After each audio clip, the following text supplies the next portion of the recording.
Problemas con fracciones. Operaciones con fracciones. Ahora que ya conocemos los significados de las fracciones y la manera de realizar con ellas las 4 operaciones básicas, nos será mucho más fácil resolver problemas utilizándolas. Debemos considerar que una fracción es simplemente un valor numérico. Para resolver problemas con fracciones debemos tener en cuenta los siguientes pasos. Debemos leer atentamente el enunciado del problema. Identificar qué es lo que nos piden que calculemos. Tenemos que tener en cuenta los datos que nos proporciona el enunciado del problema. En la medida de lo posible, debemos realizar un dibujo o esquema.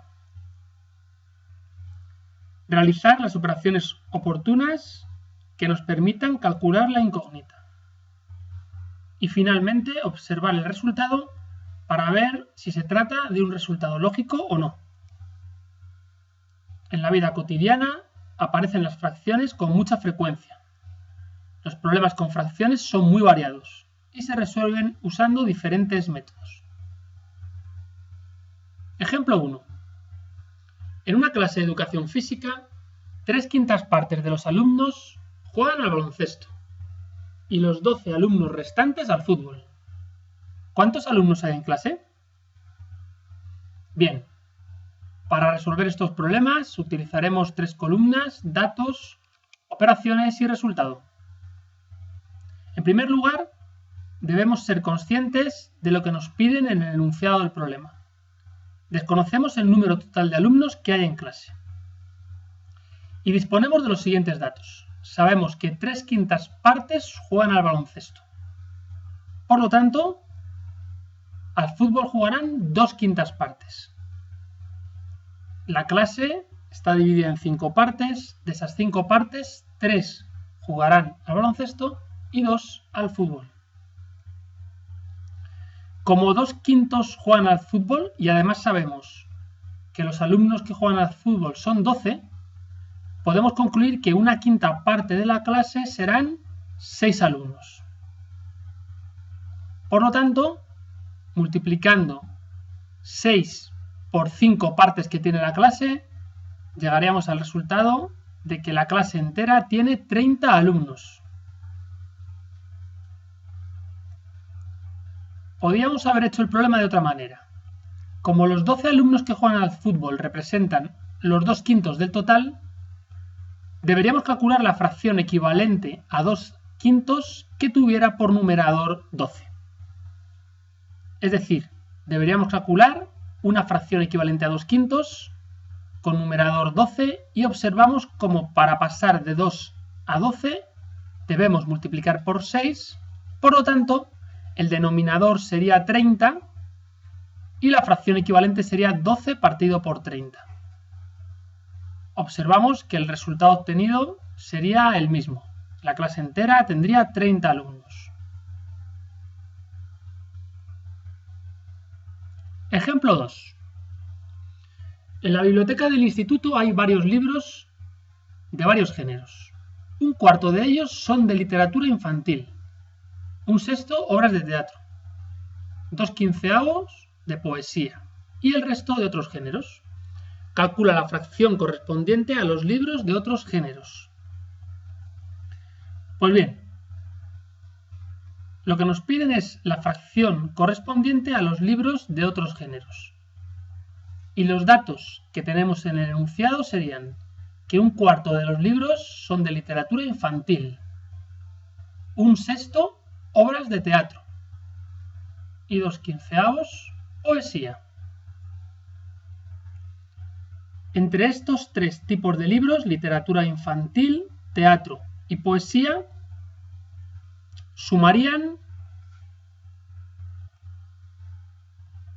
11/20.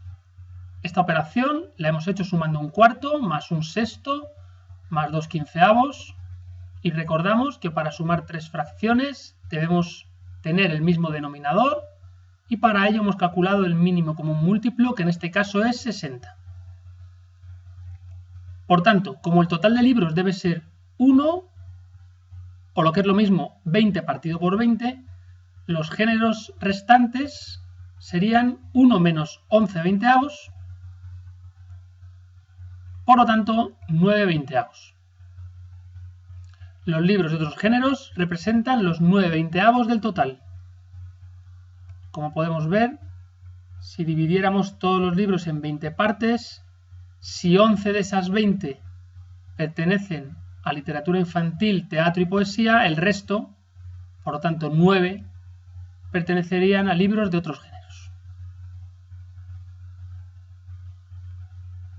Ejemplo 3. En la casa de María disponen de un depósito de 1080 litros de gasoil para la calefacción.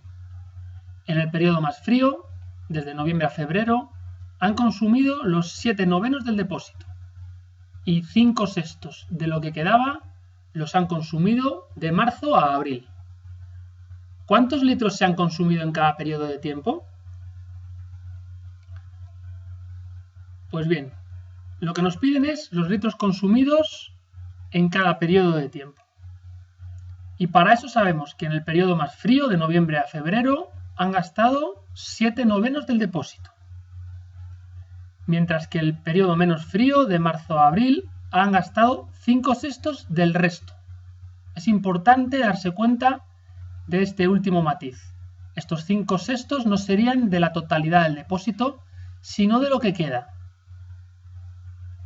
Y sabemos que la capacidad del depósito son 1080 litros.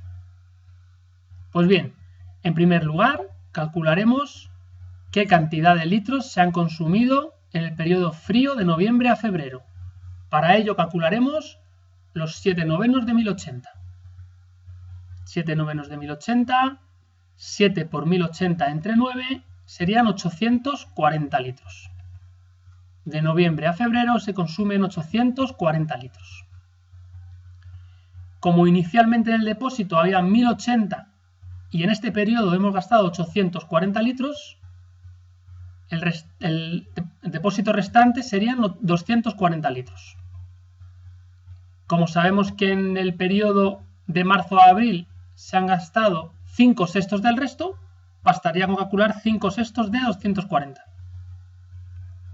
5 por 240 entre 6, 200. De marzo a abril se han consumido 200 litros.